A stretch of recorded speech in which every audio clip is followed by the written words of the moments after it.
much.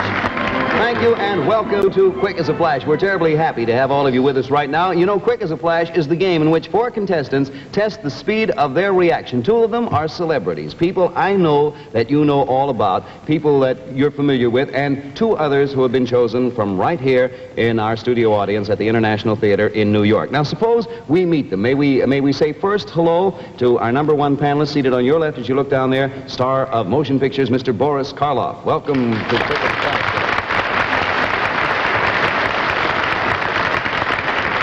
Mr. Karloff, we're happy to have you here with us. What are you doing now, sir? Oh, spending a good deal of time in the country. I'd be glad to take care of you if you're in the neighborhood.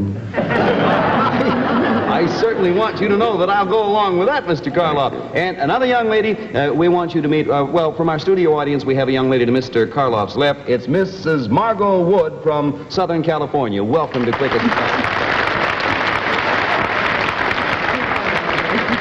I only missed your home state by about 700 miles. It's South Carolina, isn't it? About 2,700 miles. And, of course, to Mrs. Wood's left, we have that delightful young lady, very good friend of ours, personality of motion pictures and television and radio and radar, just about everything, Miss Wendy Barry. Wendy, good to have you with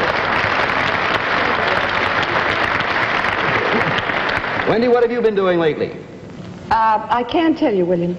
No, I mean professionally, Wendy. Oh, I know what you meant. I still can't tell you. Well, that's right. Just don't say a word. And we have, of course, to Wendy's left, Master Sergeant John Linyard from the United States Marine Corps. Is that right, John? Welcome.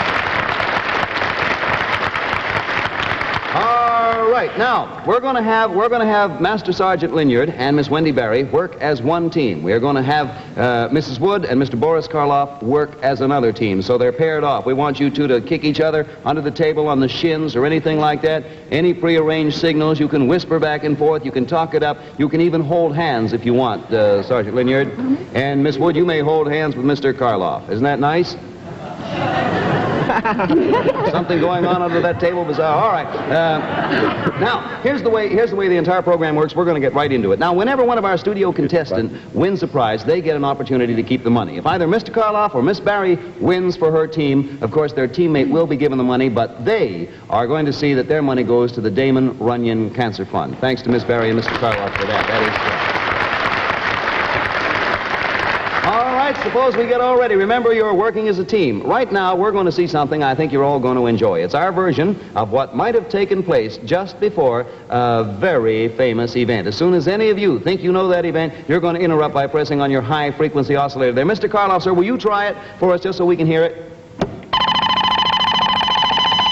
Sound sort of takes you back to Frankenstein, doesn't it, there?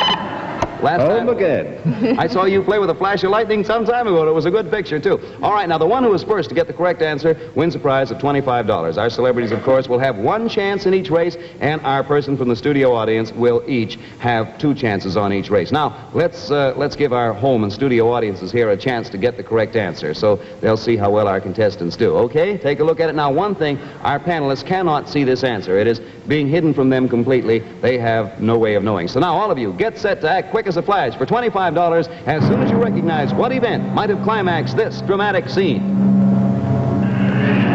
This was it. In most parts of the world, it was very warm for May, but here we froze. I was the skipper of that outfit, and it was my job to send them up. The whole thing was unbelievable. It was something almost beyond human imagination. But orders are orders, and I had mine. Where are the rest? Well, they haven't come back from Operation B, sir. Check the base. See who's available. You mean we're going out again today? Can't be helped. It's an emergency operation. We'll need every available flyer for this mission. Will we be back in time for chow? You don't seem to understand what we're up to. This is not a routine flight. You mean... Gentlemen, if you like, you can call this D-Day.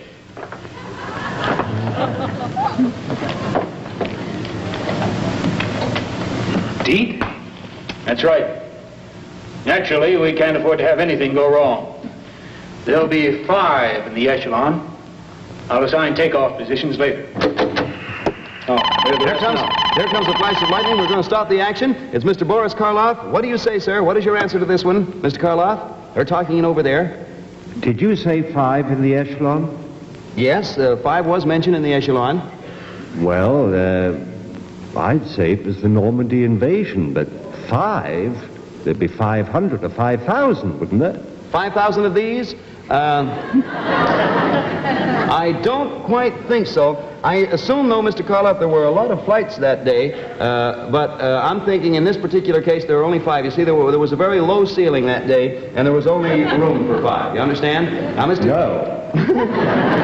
Well, that's good, because I'm not sure I do either, Mr. Karloff. I'll tell you what now, that eliminates Mr. Karloff from this race only. He may, of course, give help to Margot there, his opponent, his helper. Partner? Yes. All right, now, of course, the rest of our panelists, Miss Berry has 1 chance, and our 2 studio contestants still have 2 chances apiece, so let's, right now, return to the action. Here we go back. Sit down.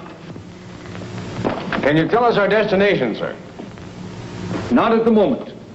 But we're going to make a delivery there that'll make the world sit up and take notice. No matter what kind of a reception we get, on no account are we to be separated from one another. There comes a feather race. Here comes a flash of lightning. Belongs to Miss Margot Wood, Mr. Karloff's partner. What do you say, Mrs. Wood? Could that possibly have been dropping the bomb over Hiroshima?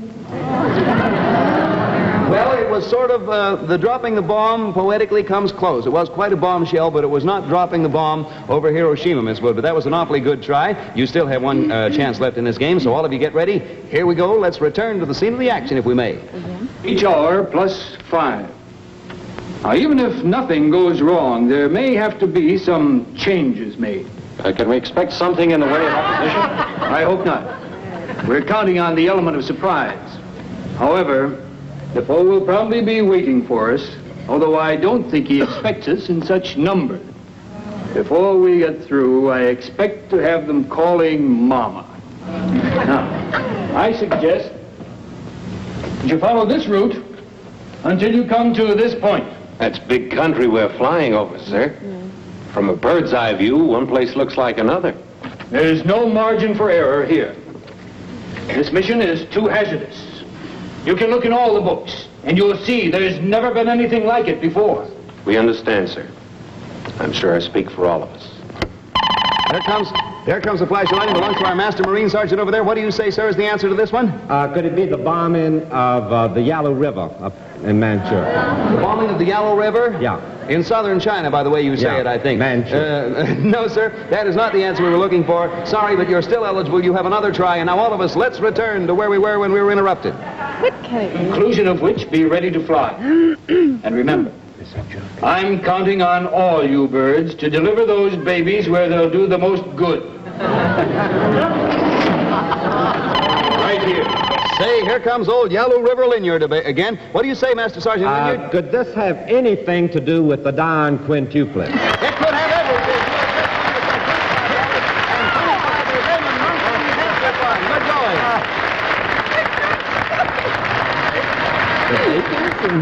Oh, wasn't that good? Oh, but he's wonderful. How did he recognize it? Yes, are you married? Yes. There's your answer, Miss Wood, right there. I would like to say we had all kind of clues. The one I liked, I talked about deliveries, it being an emergency operation. There will be some changes made, which was my favorite. And the reason the changes made was a clue is because in that part of Ontario, they had switched from AC to DC current. Birds of a feather, Defoe will be ready, and it was, of course, Dr. Alan Defoe. So let's see, that's $25 to you, Master Sergeant Wood, and $25, of course, in Miss Barry's name to the Damon Runyon Cancer Fund. Real good going. Now, all of you get ready again. We're going to run right into this next one. Stand by on you. How you doing, Mr. Karloff, sir? Very badly. You're looking real good there. Now, let's go, because here we go with another one, and this one is going to be worth $30 to the winner, and, of course, another $30 to Damon Runyon Cancer Fund. We're going to bring you our version of an event which involved a very famous person. We want you to tell us who it is. First, let's have our home audience get a look and see who this very famous person is. All right, now, get ready, you panelists, as soon as you know who might have taken part.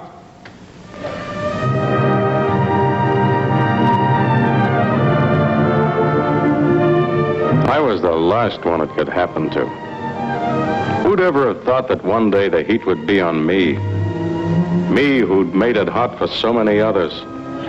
But they had the law on their side, and I had to sit and take it. You know the purpose of this investigation. We want to get down to the facts. But you haven't the right to investigate me. We'll decide what's right and what's wrong. You're taxing our patience to the boiling point, sir. Gentlemen, please, please. What I told you is a fact. I am an enemy of the killers. And they do kill. They kill many. Do you swear that you've seen them in action? I will swear that I have seen them. I have seen them kill. I have seen them wipe out bodies. How do they kill? And there we have a blue flash of lightning once again as the most active man on our panel, Staff Sergeant John Linyard from Dallas, Texas. What do you say, Sergeant? Master Sergeant. Master Sergeant. Bill, could this have anything to do with the Kefauver investigation? Maybe this is Frank Costello. Frank Costello? No, I think this man, although he himself wouldn't be, but I think what this man specialized in would come a little closer to Bugsy Siegel, maybe, than Frank Costello. You'll see what we mean when we go along. Let's return to this trial we were talking about. Gentlemen, please, I beg of you, please stop badgering me. You're treating me like Pack of mad dogs. I will not have this hearing turned into a circus. One more picture and I'll have the sergeant at arms bound. Say we have a red flash of lightning coming up here and it belongs to Mr. Boris Karloff. What do you say, Mr. Karloff, on behalf of you and your partner? I'm going to take a wild shot at it. Mad dogs. Mad dogs. Invisible. And boiling point. Boiling point, yes, all those things were mentioned. Could that be Louis Pasteur being investigated? It could be for $35 to your partner and $35 to the Damon Runyon Cancer Fund, sir. Good going. Mr. Karloff, that was excellent. That was real good reasoning. The mad dogs, of course, meaning rabies. I mean, and he successfully attacked rabies, and, of course, the boiling point. They were thinking of, as you know, the sterilization of instruments and things like that. All right, now with that, Miss Wood, of course, you get $35 for that. And, Miss Barry, you better get ready now on behalf. Mr. Karloff helped his helper. You better get going on there. And right now, we're going to run right along. I beg your pardon, Wendy? I said I don't know what I'm doing here. I'm waiting for the commercial. That's why. Well, I think you're adding tone to the party. I think you're adding tone to the party. Yes, and it's the kind of tone I'd like to be able to sing. Okay, let's get on to our next contest. Now, all of you stand by. This one's going to be worth $35, and it's going to be enacted right here on our stage. Now, since the actor's looks and attire might give away their identity, we're going to ask you four very fine people and good sports to kindly put those blindfolds on there. Under your desk there to the left of the microphone in that little... Oh, look at Wendy's. That's delightful, dear. Now, while they're putting on the blindfolds, I'm going to tell you that we're looking for two famous characters. They're going to be presented in an original version of a delightful conversation that might have taken place between them. We doubt if it would, but it might have. And they're going to be portrayed, these two people, by two very famous radio and TV persons, Ruth Gilbert and Harold J. Stone. Now, you listen to the clues. You can't see any of you, is that right? All right, get ready. And as soon as either member knows the answer, press your buzzer for $35 from Quick as a Flash. All right, let's see what goes here. Kick-it, Katie, beautiful Katie, you're the only girl that I adore. I don't think that song's very appropriate here. What are you always griping about? I don't understand you. When my brother comes home, his wife always gives him a big kiss. Why don't you try to do the same thing? Because his wife might get sore. So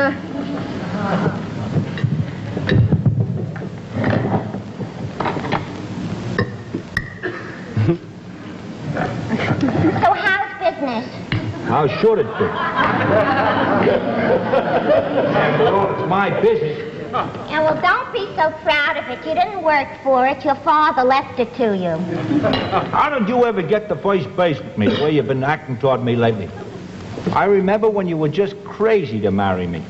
So do I, but I didn't realize it. And there comes the flash of lightning belongs to Mrs. Wood. What do you say, Mrs. Wood? Is it possible it's the Goldbergs? Boy, have you got a wrong number. The Goldbergs. No, but I certainly did enjoy that little bit there. Let's go back now to where I think the lady, I don't remember exactly what she said, but she had just answered one of the gentleman's questions. Can we go back, Ruthie, with dear, please? So do I, but I didn't realize it at the time. Why don't you learn how to eat, clumsy? I know how to eat clumsy. I want to learn how to eat neat. You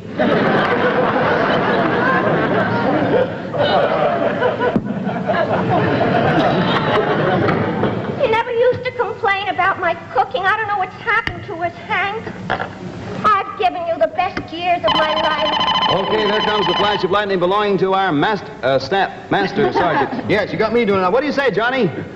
Well, you're talking about eating and... Yeah. Katie. Could Yeah. it be Kate Smith? And, of course, the other person you think would be Ted Collins in that case. Is that right? No, I'm sorry, that wasn't the right answer. That wasn't the answer we were looking for. We'll go back to where the lady who was not Kate Smith said to the man who was not Ted Collins, I've given you the best years of my life. I've always tried to be a good wife to you. I'll do anything you say. What do you want from me, Hank? Pass the salt. I appeal to you as a man. You don't even appeal to me as a woman. All right, if that's the way you feel about it. Don't eat. You're getting too fat anyway. Maybe being on a diet would do you some good. Diet? Are you kidding? I've been on a diet.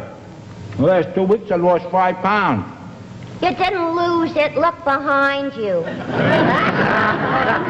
Watch it now. You're starting to lose your head. I know what's wrong. It's not my cooking that's making you unhappy. Say, here she comes, Miss Wendy Barry. Miss Wendy Barry, working for her partner. What do you say, Wendy? Can I take this off? No, not yet. Until you guess. I should know because I was in it. Now, just a minute. This is my first All righty, take your time. Right. We have... Did she call him Hank? She did call him Hank, yes. And did he say something about losing your head? He did say something about losing her Could head. it be Henry VIII? It is Henry VIII. Absolutely right. Take off your mask. You're right. Absolutely. Very good going. Meet Henry VIII and Anne Boleyn, Ruth Gilbert, and Harold Stone. They're going to be back with us next week as another famous couple, too. And the $35, of course, to the Master Sergeant, and $35 in your name again, Wendy, to the Damon Runyon Cancer Fund. Say, that's all right. Now, suppose we get ready for another regular feature, and an important regular feature on our Quick as a Flash program. That is our... Wendy, that was real good going, by the way. I was wondering why you weren't surprised because I was so good that time. I was not surprised when you're good. That was real good reasoning on your part, and I'm rushing into this next one because we have so many things we're going to do. We're going to have to run right along because we have this other real good contest for you, and we're going to get to it right away. Now, Margot, you get going. Mr. Karloff, you try and help her. Of course, you did get one so far, Mr. Karloff. Yes, sir. Right now, we're going to get into our pyramid contest. You see, we have sent a Quick as a Flash reporter to one of America's largest and best-known cities with a camera and a soundtrack. We're going to hear his voice and see the shots he took. And as soon as you know the name of this city, interrupt. Now, this contest is worth $100, and if no one wins, we're going to carry the $100 over to the pyramid contest, the last one, on next week's show. Now, break in as soon as you know where our roving reporter is for $100 on Quick as a Flash. I'm standing in the center of a city known to every American. For historical background and importance in the development of our country, few take precedent over this one. Some of the buildings I'm looking at right now have been standing here in these streets for 230 years. But don't get the idea that folks here are old-fashioned. Their docks are right up to date. Ships from all over the world drop their cargo here in this city of more than... Well, guess who it is? It's once again our old whiz today. Master, I'm going to promote you. General John Linyard. What do you say the city is, John? I believe it's Brooklyn. It's what? Brooklyn. Once again, oh, have you got a wrong number. No, this is not Brooklyn, this city. And say, while we were talking to John, we got another answer. This one belongs to Miss... Yes, Miss Wood. It wasn't Charleston, was it? You're right, it wasn't. Only teasing you. It wasn't Charleston, but both you and the sergeant have another chance in this contest, so don't be a faint heart. Stay right with us. And let's go back to where the gentleman had said ships from all over the world drop their cargo here in this city of more than 500,000 population. And the people are industrious. They're proud of their metropolis, the way it sits as a hub of activity around which is centered an entire section of the United States.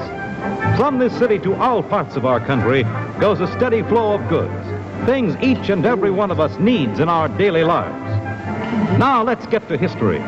In 1722, there were 100 houses and 500 people on this site many of them driven from Europe by religious persecution.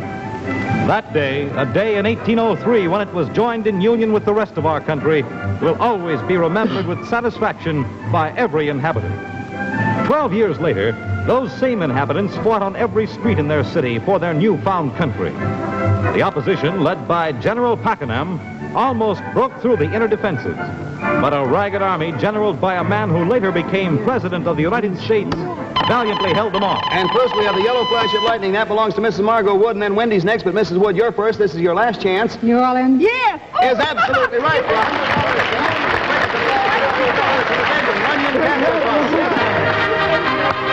Oh, that was really going. Mrs. Wood, you came through at the last moment, and you came through beautifully, and you won yourself $100. And right now I want to recap. Mr. Karloff, sir, you won one contest and $25. Is that right, sir? I believe so. And, of course, $25 to the Damon Runyon Cancer Fund. Mrs. Wood, you came through at the last minute and got the big prize, the $100 prize. How do you feel?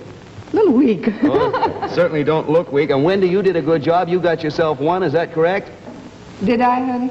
Yeah, that's remember? Don't get one. I'm so glad I got something. Oh, I knew that one, though, but I didn't buzz it quick enough. You didn't buzz it. You knew it was New Orleans, but you just didn't get there soon enough. Sir. I did good on. Huh? He told me.